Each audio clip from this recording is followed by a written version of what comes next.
Amén. Buenos días hermanos. Voy a empezar con un anuncio, un recordatorio también. Como habíamos dicho, que esta semana que entra mañana, de lunes a sábado, vamos a estar aquí como hemos hecho otras veces, una semana especial de oración. Todas las noches, a partir de las 9 de la noche va a estar la iglesia abierta y la convocatoria es para reunirnos y orar. El motivo principal es orar para pedirle a Dios que traiga un mayor derramamiento de su Espíritu a la iglesia. Entendemos que que Jesús dejó al Espíritu Santo, Él prometió al Espíritu Santo cuando se fue, y es el Espíritu Santo el que hace su obra en nosotros como iglesia. Vemos en el libro de los Hechos un modelo de iglesia en el que pues se ve a una iglesia como una gran familia, que se aman unos a otros. Vemos muchas conversiones, porque vemos un evangelio que es predicado con poder. Vemos una iglesia que crece, vemos una serie de cosas que forman parte de lo que conocemos como ese modelo de iglesia, de congregación, y entendemos que esa es la obra del Espíritu Santo en la iglesia. Y esa es la promesa de Dios, derramar su Espíritu Santo, y esa es la obra que Él hace en nosotros y que hace en una ciudad. Entonces queremos orar para eso, queremos tomarnos esta semana especial de oración. Entonces, como decía, de lunes a sábado vamos a tener aquí abierta la iglesia a las 9. Estáis invitados a venir todos los días o los días que podáis, el tiempo que podáis. Estáis invitados a venir aquí, incluso más allá de lo que podáis. Cuando hacemos un sacrificio, Dios lo bendice si lo hacemos por amor a Él, si lo hacemos para orar juntos, unidos como iglesia. Entonces esa es la invitación, el anuncio.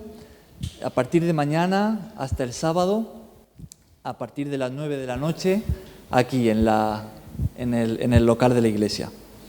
Muy bien, vamos a orar por la palabra. Padre, te doy muchas gracias por tu palabra esta mañana.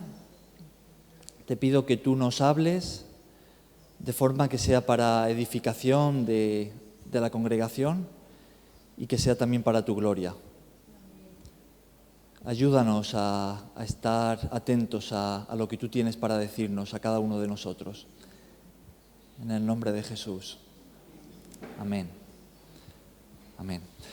Hace 2 domingos estuvimos hablando un poquito acerca de la oración, si os acordáis, y del apóstol Pedro, cómo fue encarcelado y Dios milagrosamente, estando la iglesia reunida orando, pues hizo lo imposible y libró al apóstol de la cárcel.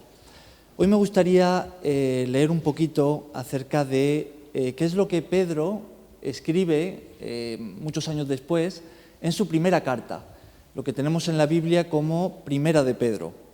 Entonces, si queréis acompañarme, Primera de Pedro,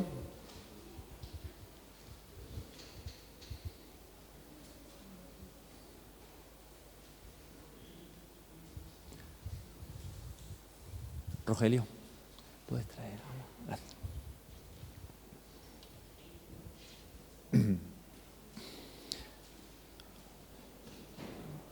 Primera de Pedro, capítulo 5, versículo 10.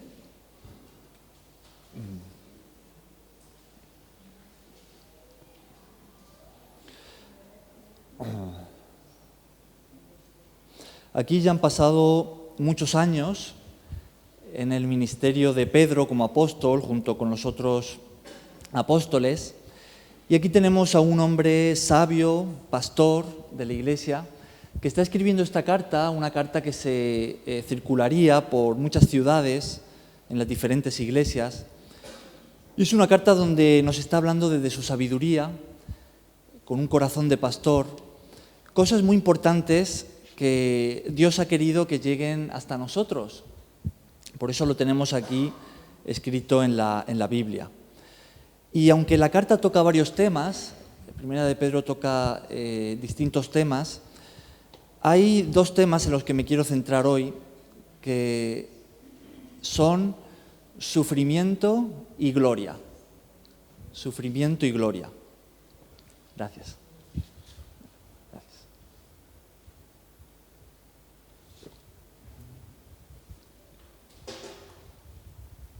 Y este versículo que vamos a leer, yo diría que es un versículo resumen de qué es lo que dice el apóstol Pedro en esta carta acerca de esto mismo.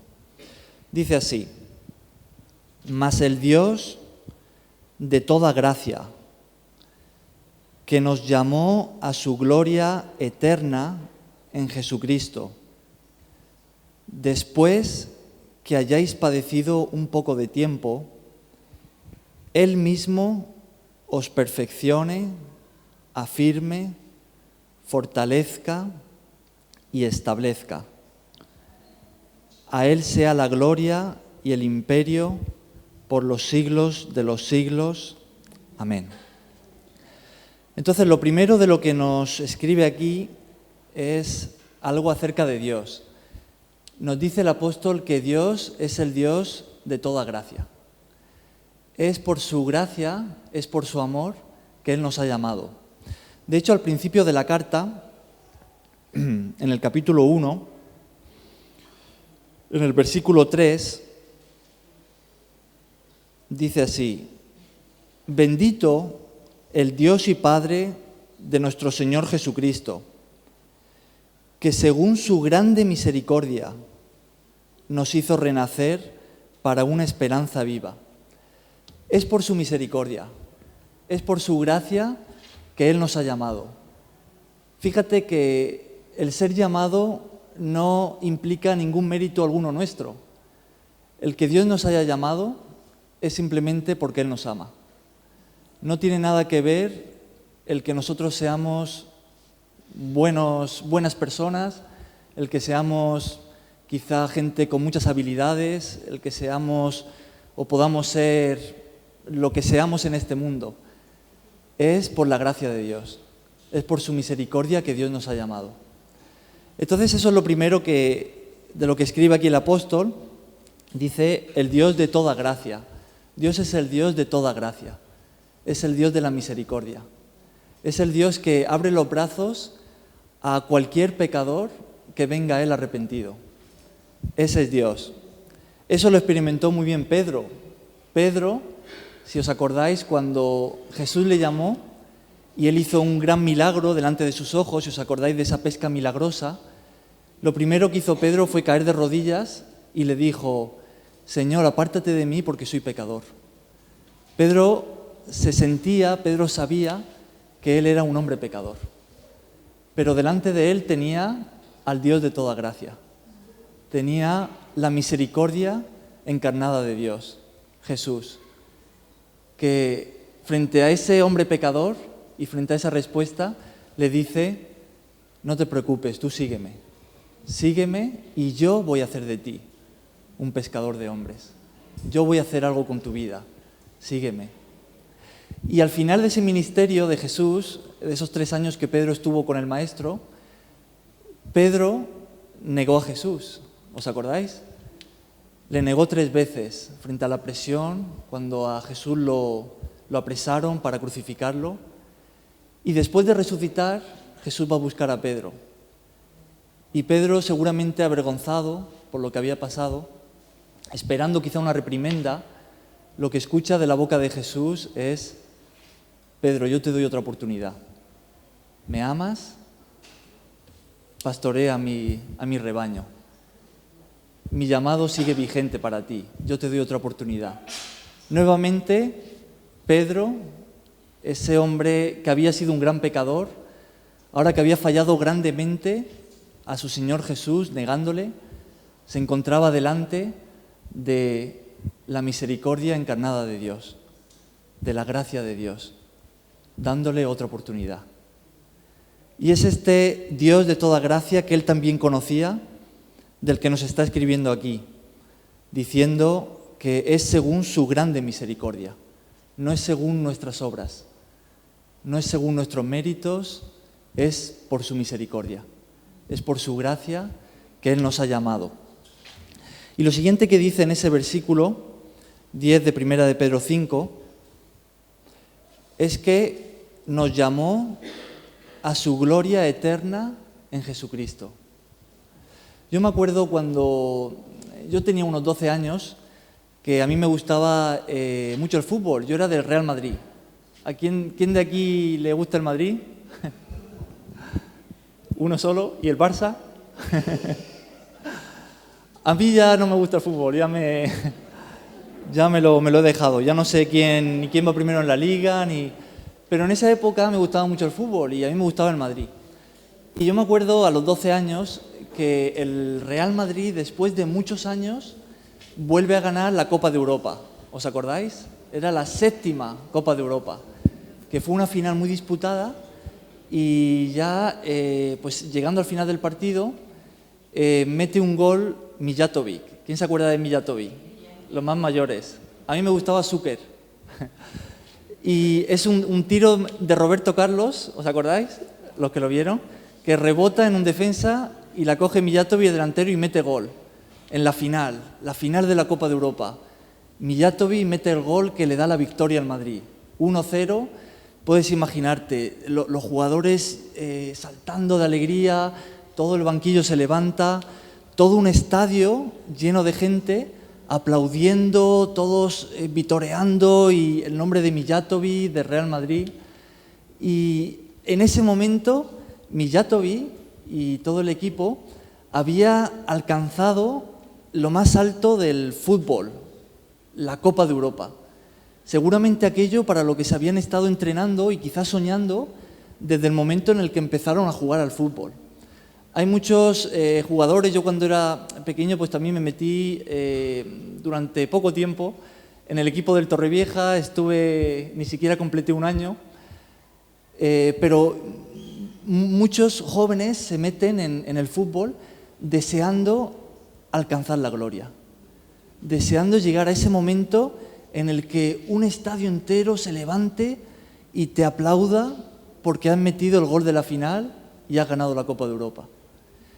Y esa es la gloria del mundo, es la gloria que ofrece este mundo, la gente que te aplauda, que te reconozca, haber conseguido lo máximo, quizá riquezas, grandes riquezas, quizá, no sé, algo por lo que te haga un nombre muy grande y seas reconocido y recordado, quizá fama, poder, la gloria del mundo. Pero aquí Pedro nos está hablando de otro tipo de gloria. Pedro nos está hablando de una gloria que es eterna. Él dice gloria eterna. Porque, hermanos, la gloria de este mundo es una gloria pasajera. Es una gloria que pasa. En realidad es una gloria efímera. Fíjate cómo él mismo lo dice un poquito antes, en la misma carta, en el capítulo 1, versículo 24. Él cita al profeta Isaías y dice así. Dice, porque, primera de Pedro 1, 24, porque toda carne es como hierba.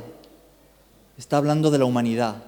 El profeta está viendo a la humanidad como la hierba del campo y toda la gloria del hombre como flor de la hierba. Puede ser muy bonita, las flores son bonitas y la hierba puede ser mucha y hay algunas que tienen flores, otras no, hay algunas que son flores más bonitas, otras no tan bonitas. Pero ¿qué es lo que le pasa a cualquier flor? La hierba se seca y la flor se cae. Y este es un buen retrato de lo que es toda la gloria que podemos alcanzar en este mundo. Una flor que puede ser muy bonita, podemos sentirnos orgullosos de lo que hemos logrado, de nuestros éxitos, nuestros títulos a nivel académico, a nivel laboral, del reconocimiento y el aplauso de la gente, pero al final, sea cual sea la flor, todas van a cumplir la misma regla. Acaban marchitándose. Y así es la gloria de este mundo. Al final se pasa, al final se marchita. Por eso el gran sabio Salomón que llegó a ser rey en Israel, en todo Israel antes de que se dividiera, que fue en la época del rey Salomón, primero el rey David y después el rey Salomón, que la nación de Israel alcanzó su máximo esplendor. No había enemigo que le hiciese frente. Habían extendido sus fronteras al máximo y eran una nación rica, una nación temida, poderosa, una nación de gran gloria. Y este rey fue el rey Salomón, que escribe el libro de Eclesiastés, si te acuerdas de él. Él llegó a decir lo siguiente, dice: yo como rey, recordemos que él era tan sabio que su fama se había extendido por todo el mundo y venía gente de los otros extremos a visitarle para conocerle y para escuchar su sabiduría. Y él dice así, dice: yo he estado observando, dice en el libro de Eclesiastés, todo lo que hay en la tierra, todo lo que se hace en el mundo. He estado desde mi gloria, desde mi reino, viendo, observando, meditando. Y la conclusión a la que llega es: vanidad de vanidades, todo es vanidad. Todo lo que podamos alcanzar en este mundo, la gloria del hombre, es vanidad. Es una flor que se marchita, una flor que se muere. Y el apóstol Juan también nos dice, en su primera carta, capítulo 2, escribiéndolo a la iglesia, él dice: no améis al mundo, ni las cosas que están en el mundo, porque todo lo que hay en el mundo, los deseos de la carne, de los ojos y la vanagloria de la vida, que él dice que no viene de Dios sino del mundo, ¿qué dice después? Pasa. Dice: el mundo pasa, todo pasa. La flor se marchita, nacen otras flores, pero también se marchitan. La hierba pasa, se renueva, las generaciones pasan y la gloria del hombre se va. Pero es otro tipo de gloria del que nos está hablando el apóstol Pedro. Pedro nos está hablando de la gloria a la que Dios nos ha llamado. Ha dicho que es por su gracia, que es por su misericordia. Pero Él nos está llamando, Él dice aquí, Él nos ha llamado a una gloria eterna en Jesucristo. A una gloria que no pasa.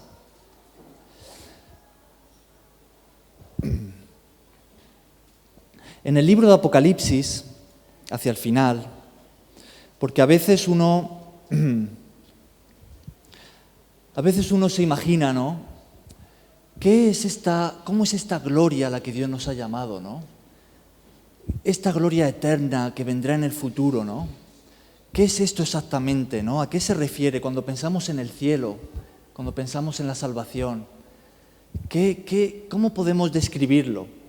Y aquí tenemos al apóstol Juan recibiendo unas revelaciones del cielo, de cómo será. De hecho, el mismo Jesús, cuando estaba en la tierra, una de las cosas sobre las que más hablaba Él, sobre las que más enseñaba, era sobre la vida eterna. Si lo lees en el Evangelio de Juan, verás que una de las cosas sobre las que Él más hacía hincapié era sobre la vida eterna. Y es en este último libro de la Biblia donde podemos echarle un pequeño vistazo a lo que es este llamado que Dios nos ha hecho en Cristo, a lo que Él se refiere cuando está hablando de la gloria eterna en Jesucristo. Fijaos cómo el apóstol describe estas visiones que él tiene. En el capítulo 21, él está hablando de una gran ciudad llamada la Nueva Jerusalén, que dice que es una ciudad que Dios mismo ha construido y que Él bajará a la tierra, una tierra distinta, porque Dios va a cambiar completamente la tierra. Es fácil ver que vivimos en un mundo que está en decadencia y que cada vez va peor. Pero esto no va a ser así siempre. Hay un día señalado por Dios en el que Dios va a cambiar la tierra.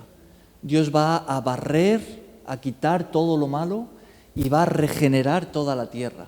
Y es en esa tierra regenerada donde Dios va a bajar una ciudad construida por Él, llamada la Nueva Jerusalén, donde está representada la gloria de Dios.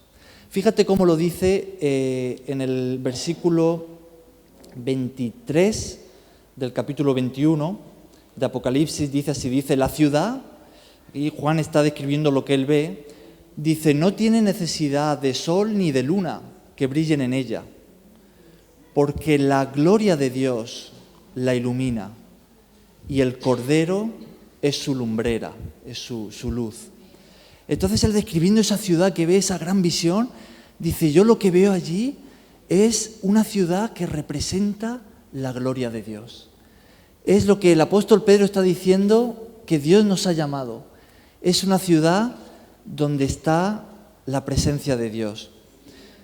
Fijémonos en algunos detalles más que él da. En el versículo, un poquito antes, versículo 3 del capítulo 21, hablando de esa ciudad, dice así, dice, y oí una gran voz del cielo que decía, aquí está el tabernáculo, la tienda, la morada de Dios con los hombres. Y Él morará con ellos, y ellos serán su pueblo, y Dios mismo estará con ellos como su Dios. Y sigue escribiendo, dice, y Dios enjugará toda lágrima de los ojos de ellos, y ya no habrá muerte, ni habrá más llanto, ni clamor, ni dolor, porque las primeras cosas pasaron. Y un poco más adelante, en el capítulo siguiente, en el capítulo 22, él sigue describiendo la misma ciudad. Dice así en el versículo 3, y no habrá más maldición, y el trono de Dios y del Cordero estará en ella, en la ciudad, y sus siervos le servirán, y verán su rostro, y su nombre estará en sus frentes.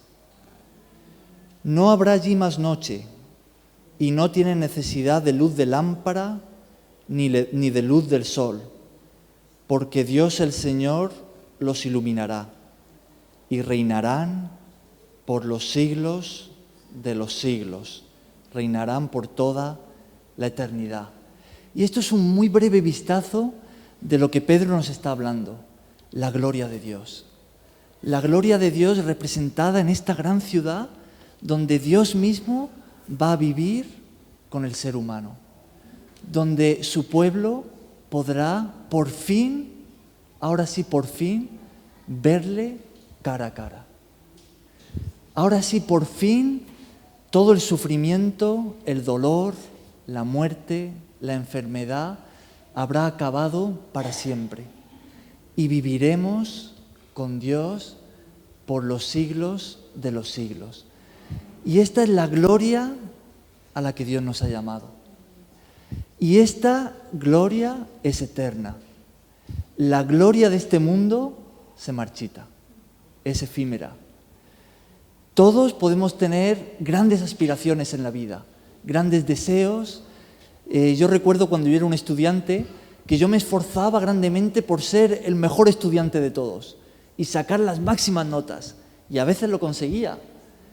Y cuando sacaba las máximas notas me sentía como, wow, qué bien lo he hecho, lo que he logrado.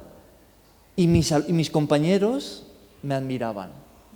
Y mis profesores hablaban bien de mí. Y yo me sentía como, vaya, la gloria del mundo, la gloria del hombre.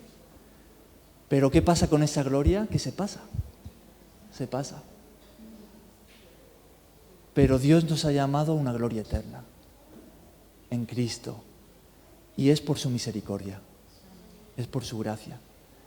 El apóstol Pablo, escribiéndole a los Corintios, les dice, fijaos en vosotros mismos, echar un ojo alrededor de vuestra congregación y veréis que entre vosotros, ¿quiénes estáis? Los que sois, algunos de vosotros, marginados en la ciudad, los más inteligentes, no precisamente, tampoco los más ricos ni los más poderosos. Así les escribe Pablo a los Corintios. Pero, gracias a Dios que es por misericordia, que es por gracia, que Dios nos ha llamado a su gloria eterna. Entonces podemos no conseguir nada en este mundo. Quizá tú te sientes como que eres un fracasado, como que no has alcanzado nada en la vida, como que eres un don nadie.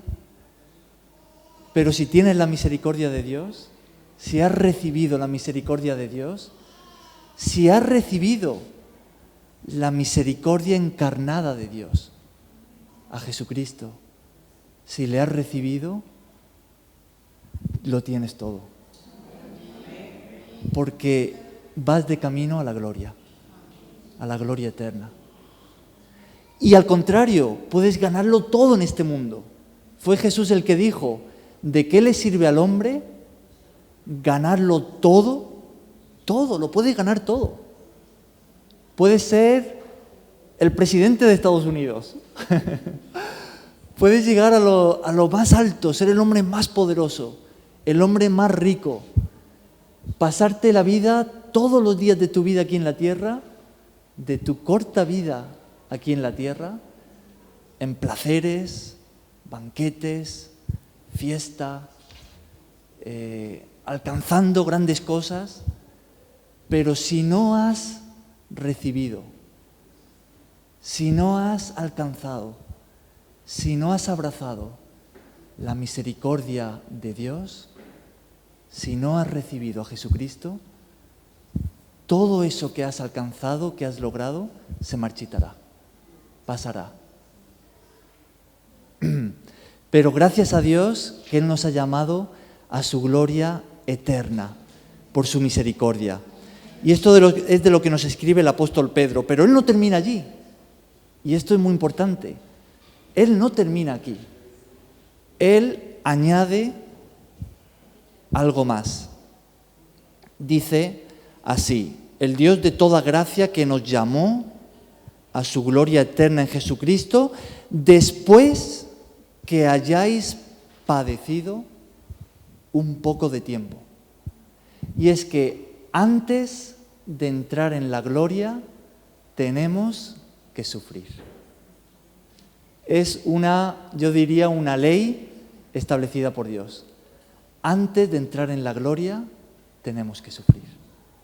No te creas esa versión del cristianismo en el que no hay nada de sufrimiento, en el que todo es perfecto, como si ya viviéramos en la gloria aquí en la tierra y estamos súper bendecidos y Dios nos hace ricos y lo tenemos todo y no sufrimos y no enfermamos y no hay nada de mal en nuestra vida. No te creas esa versión del cristianismo, porque no es verdad, no es cierto. Todos los apóstoles, los grandes apóstoles, tuvieron que sufrir. La iglesia desde su comienzo, la iglesia verdadera, siempre ha tenido que sufrir, porque la ley establecida es esta: antes de entrar en la gloria, tenemos que sufrir. En realidad, así como la gloria de este mundo es pasajera, es efímera, el sufrimiento que experimentemos en nuestra vida cristiana también es pasajero, también es efímero, porque ¿se puede acaso comparar 80, 90, 100 años quizá de vida aquí en la tierra con la eternidad? ¿Puede eso compararse? Entonces es pasajero, pero mientras lo estamos pasando, ¿a quién le gusta sufrir? ¿A quién le gusta pasarlo mal? Y todo se hace a veces tan grande, una carga tan pesada, pero en gran medida el sufrimiento aquí en la tierra es necesario. Entonces me gustaría brevemente repasar a lo largo de la carta 5 tipos, si nos da tiempo, 5 tipos de sufrimiento que tenemos que pasar en nuestra vida cristiana antes de entrar en la gloria. ¿Me acompañáis? 5 tipos de sufrimiento, a ver si nos da tiempo a verlos. Vamos a ir repasándolos brevemente. Porque toda la carta de Pedro, como decía al principio, es una carta que nos habla del sufrimiento. Nos habla de la gloria, pero también del sufrimiento. Y él ya desde el mismo comienzo, en el capítulo 1, versículo 6, primera de Pedro, ojo que también se puede sufrir de una forma innecesaria. También podemos sufrir por las consecuencias de la desobediencia a Dios, por las consecuencias de vivir una vida apartada de Dios. Ese es otro tipo de sufrimiento. Pero aquí el apóstol está escribiendo a la iglesia de tipos de sufrimiento necesarios o que forman parte de la vida cristiana como un viaje hacia la gloria en Cristo. Primera de Pedro, capítulo 1, versículo 6, versículo 6 dice así. Dice, en lo cual vosotros os alegráis. Y él ha estado hablando en los versículos anteriores de la gloria, de la salvación, del llamado de Dios en Cristo. Dice, en lo cual vosotros os alegráis, aunque ahora, por un poco de tiempo, porque al final también será pasajero, si es necesario, tengáis que ser afligidos en diversas pruebas, para que sometida a prueba vuestra fe, mucho más preciosa que el oro, la fe, el cual, el oro, aunque perecedero, se prueba con fuego, ¿no? El oro se saca de la mina, pero no se saca el oro puro, pues tiene otras piedras, tierra, minerales que salen pegados con el oro, y para depurarlo hay que pasarlo por el fuego, se depura por el fuego. Entonces dice que así como el oro tiene que ser depurado de esa manera, también nuestra fe tiene que ser probada, para que sea hallada en alabanza, gloria y honra cuando sea manifestado Jesucristo. Entonces el primer tipo de sufrimiento de la vida cristiana es el sufrimiento que viene como prueba de nuestra fe, Y este sufrimiento puede abarcarlo todo aquello que nos causa dolor, que se convierte en una prueba de nuestra fe. Yo recuerdo un chico, conocido hace tiempo, cristiano, que era una persona entregada al Señor, una persona que servía a Dios, y pasó en su familia por una gran crisis. Y sus padres acabaron divorciándose. Sus padres, hombres de Dios también, no superaron esa crisis, el matrimonio se rompió, todo el sufrimiento que eso conlleva. ¿Y qué pasó con este chico?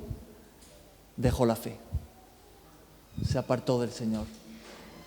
Pasó por un sufrir, el divorcio de sus padres, el dolor que eso lleva, quizá las peleas familiares, las discusiones, ver hombres de Dios que se vienen abajo, y ese sufrir que hizo con su fe, que probó su fe, hizo que él no aguantara y también se apartara. Diferentes tipos de sufrimiento que prueban nuestra fe. Hemos mencionado un matrimonio que se rompe, puede ser el dolor de un ser querido que muere. Si yo estoy sirviendo al Señor, ¿por qué mi hija ha muerto? ¿Cómo Dios ha permitido eso? O mi hermano, ¿cómo es posible que mi ser querido, mi hermano, mi madre, mi hijo, tenga un cáncer? ¿Cómo es posible? Y eso trae dolor a nuestro corazón y eso prueba nuestra fe. Nuestra fe tiene que ser probada. ¿Es nuestra fe oro? ¿Pasará por el horno de fuego y saldrá depurado, limpio? ¿O es nuestra fe una piedra vil que caerá cuando es probada? Pero es un tipo de sufrimiento que forma parte de la vida cristiana. Puede ser un trabajo del que nos echan, quizá una crisis económica que estamos pasando y nos hacemos preguntas, dudas. ¿Por qué? Estoy orando. ¿Por qué no llega ya el trabajo? Parece que no alcanzo para es para alimentar a mi familia. Son distintos sufrimientos, aflicciones, padecimientos que tienen que venir a nosotros, porque nuestra fe, antes de entrar en la gloria, tiene que ser probada. Por eso el mismo apóstol dice en el versículo 12 del capítulo 4 de la misma carta, dice así, dice, amados, no os sorprendáis del fuego de prueba que os ha sobrevenido. Fíjate que de nuevo usa la palabra fuego, prueba, fuego. El fuego quema, duele. Como si alguna cosa extraña os aconteciese. Está diciendo, no es algo extraño. Forma parte del camino hacia la gloria. Forma parte. Dice, sino gozaos, alegraos, porque podéis participar de los padecimientos de Cristo. Entonces, el primer tipo de sufrimiento del que él habla es del sufrimiento como resultado de la prueba de nuestra fe. Y su exhortación, ¿cuál es? Su exhortación es a mantenernos firmes. Pasar por el fuego firmes. Mantenernos firmes en la fe. Mantenernos fieles en medio de la prueba. Pero hay más. En el capítulo 2 vamos a ver otro tipo de sufrimiento que menciona él aquí. Versículo 18 dice así. Perdón, capítulo 1, capítulo 2, versículo 18. Dice, él está dando unas instrucciones a la iglesia y ahora está hablando de aquellos que están sirviendo pues en este caso a criados, siervos. Dice así, criados, estad sujetos con todo respeto a vuestros amos, no solamente a los buenos y afables, sino también a los difíciles de soportar. Porque esto merece aprobación, si alguno a causa de la conciencia delante de Dios sufre molestias padeciendo injustamente. Pues qué gloria es si pecando sois abofeteados y lo soportáis, mas si haciendo lo bueno sufrís y lo soportáis, esto ciertamente es aprobado delante de Dios.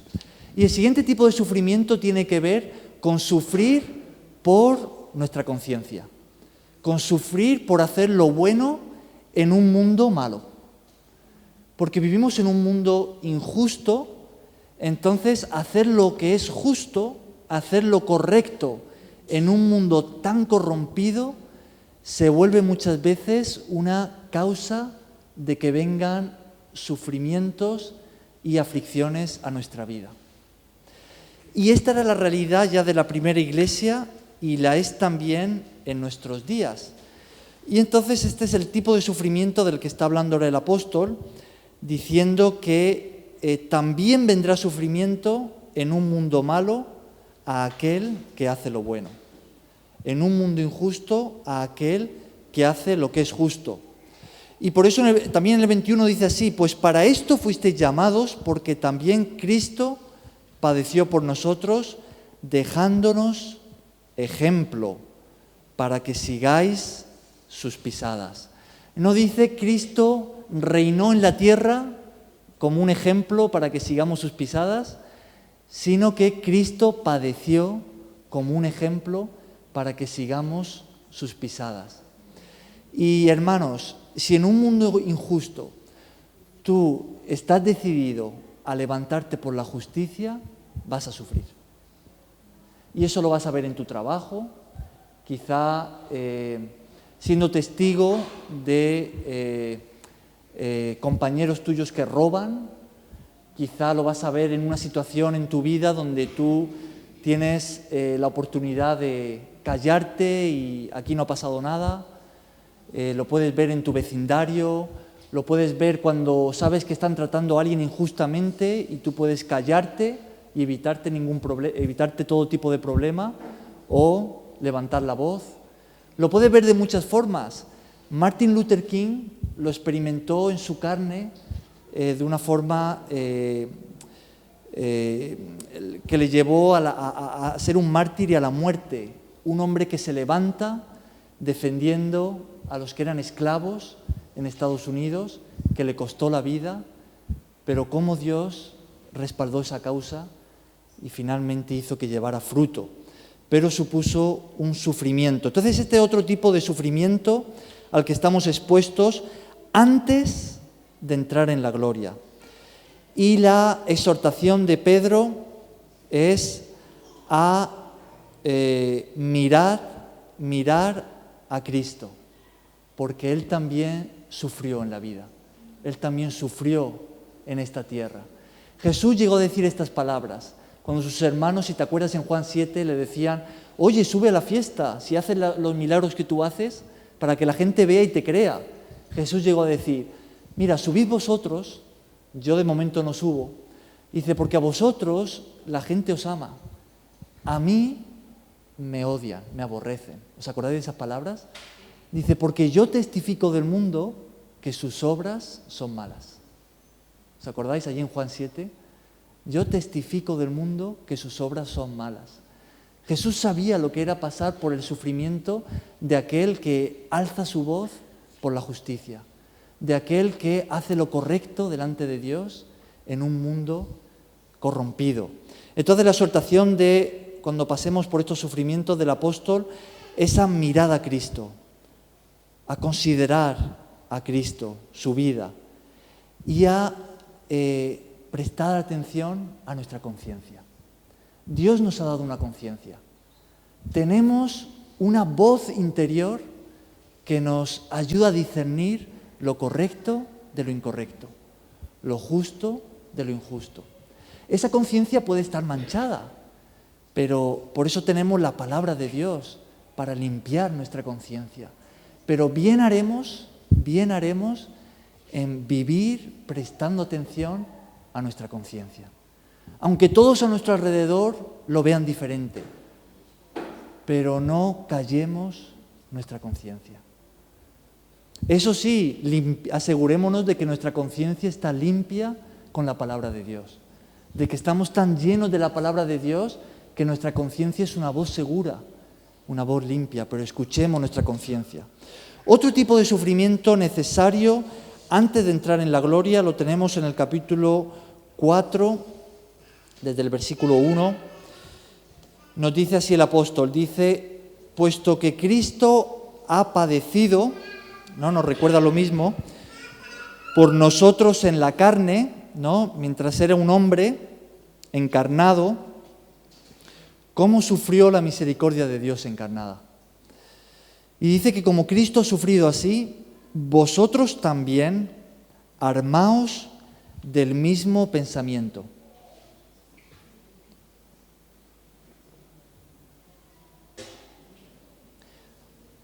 El término usado es un término militar. Armaos del mismo pensamiento. Estad dispuestos a sufrir, como un buen soldado. Aquellos que son soldados y van a la guerra tienen que estar dispuestos a sufrir, porque van a pelear por su vida, por la nación, y pueden morir en esa batalla. Pueden morir, pueden acabar heridos, quizás son sus amigos los que mueren, pero tienen que armarse de esa disposición. Y aquí el apóstol usa estos términos militares y dice así, dice, así como Cristo, vosotros también estad dispuestos a sufrir. Pero él está hablando aquí de un tipo de sufrimiento en la carne, carnal, de nuestra carne.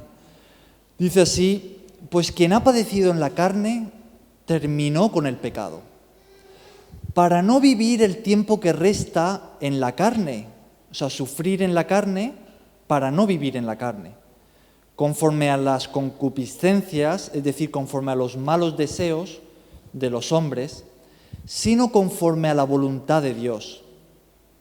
Baste ya el tiempo pasado para haber hecho lo que agrada a los gentiles, entiéndase aquí al mundo, andando en lascivias o inmoralidades sexuales, etcétera, malos deseos, embriagueces o borracheras, orgías. La palabra que se traduce como orgía se puede entender como fiesta, aquellas fiestas que tenían donde se comía hasta la saciedad, donde habían borracheras, donde había inmoralidad de todo tipo, donde habían hasta peleas, ese tipo de fiestas. Disipación, o tiene también que ver con la borrachera, y abominables idolatrías. Baste ya, dice el apóstol. El siguiente tipo de sufrimiento del que nos está hablando es el sufrimiento que viene por vivir en santidad. El sufrimiento necesario para, en un mundo corrupto, inmoral, caído, vivir una vida en santidad. Y para vivir en santidad en este mundo es necesaria la muerte. Es necesaria la muerte del yo. Y toda muerte acarrea sufrimiento. Fue nuestro Señor Jesús el que dijo: si alguno me quiere seguir, niéguese a sí mismo. Tome su cruz, lo cual es un sinónimo, una muy buena ilustración del sufrimiento. Tome su cruz cada día. Cada día tome su cruz. Cada día, dijo el apóstol Pablo, os aseguro, hermanos, que cada día muero. Cada día muero. Para vivir según los parámetros que Dios nos ha marcado, tenemos que morir. No podemos ser nosotros mismos, como hombres. Tenemos que estar dispuestos a morir para que sea Cristo en nosotros. Y ese es el siguiente tipo de sufrimiento necesario antes de entrar en la gloria. El sufrimiento por vivir en santidad. Y la exhortación del apóstol frente a este sufrimiento es: estad dispuestos, armaos del mismo pensamiento, hablando del sufrimiento de Cristo. Estad dispuestos.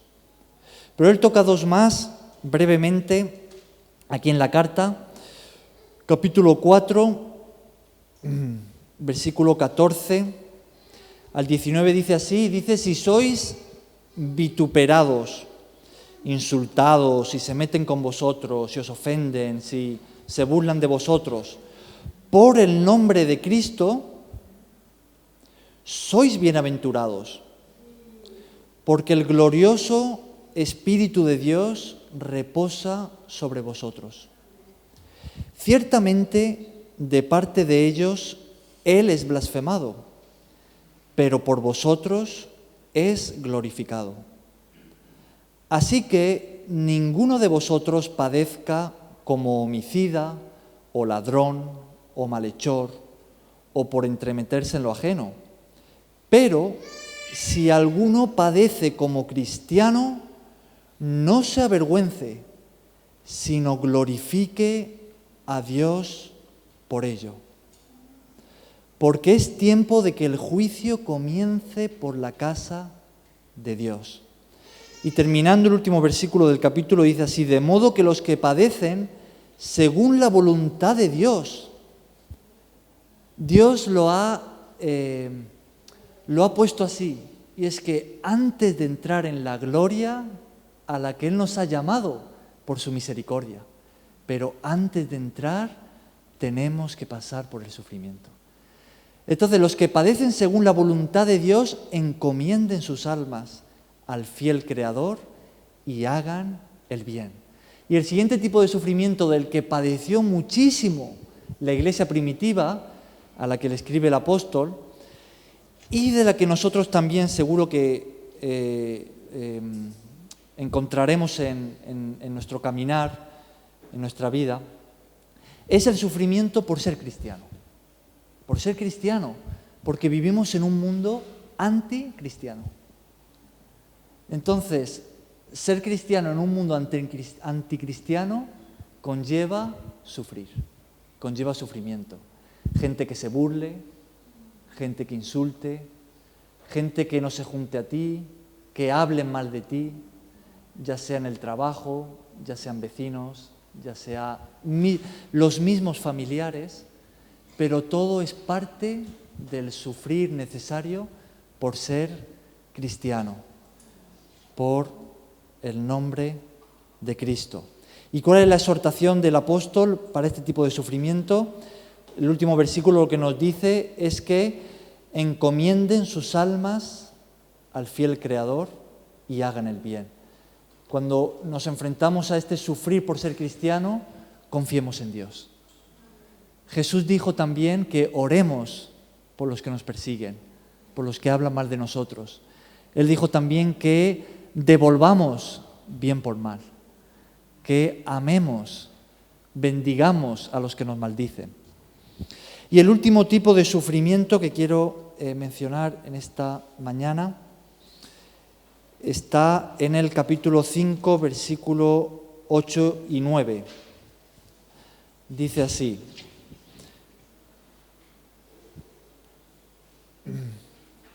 sed sobrios y velad, porque vuestro adversario el diablo, como león rugiente, anda alrededor buscando a quien devorar, al cual resistid firmes en la fe, sabiendo que los mismos padecimientos, los mismos sufrimientos, se van cumpliendo en vuestros hermanos en todo el mundo. Entonces, el último tipo de sufrimiento que quiero mencionar, padecimientos, dice aquí, es aquel que Pedro lo pone como un ataque directo del enemigo, porque hay un enemigo. Por si fuera poco vivir en un mundo tan corrompido y que nuestra fe tenga que ser probada, hay un enemigo que nos ataca. Hay un enemigo que ataca al pueblo de Dios. Hay un enemigo que ataca a aquellos que caminan hacia la gloria. Aquellos que van hacia la destrucción, aquellos que caminan hacia el infierno, quizás sean algo atacados, pero el enemigo se centra en aquellos que han sido llamados a la gloria. Entonces, este es el último tipo de sufrimiento para mencionar en esta mañana. ¿Y cuál es la exhortación del apóstol Pedro? No quiero ahondar mucho en esto. Resistid firmes. De nuevo un término militar. Hay un enemigo, resistamos firmes. A pesar de los ataques que creo que todos hemos experimentado de una forma u otra, mantengámonos haciendo la voluntad de Dios. Mantengámonos confiando en Dios, resistiendo firmes.